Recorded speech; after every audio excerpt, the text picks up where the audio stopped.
Guys, tignan natin ngayon dito sa ating i-feature ang aking tanim na ampalaya. Ayan, makikita ninyo na gumapang na siya.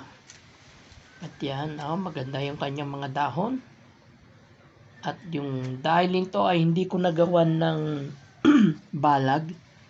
Naghanap na lang po siya ng kanyang makakapitan. At ang kinapitan nga niya ay yung bakod. So, itong part na to, ayan, pumunta yung isang part niya doon sa may gumamela. Doon siya kumapit. Ano? Ayan, nakikita nyo. Marami na itong sanga-sanga eh. Tsaka, ayan, bulaklak. Marami na siyang bulaklak. At may mga natuyong dahon na rin, syempre. Pero, ayan, ito, pumunta yung isang sanga, pumunta naman diyan. May mga bulaklak na rin. Kumapit na siya dun sa mga ugat ng dragon fruit. Di ba? Ayan, ito may bunga na maliit. Pero kapag ganyan pa po kaliit, hindi ko pa siya binabalot.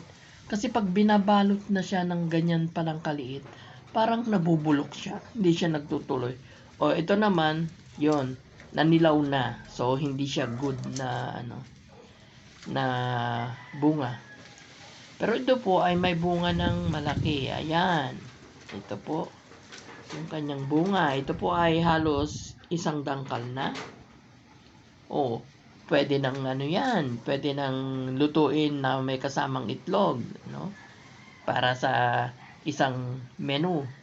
Yan. May mga bulaklak po siya. Marami na siyang bulaklak. Yan. Ito po ang ay kinuha ko lang sa aking kitchen scraps. Sabi ko nga sa inyo, sa aking pag-gardening, karamihan ng tinatanim ko ay galing lang doon sa aking kitchen scraps.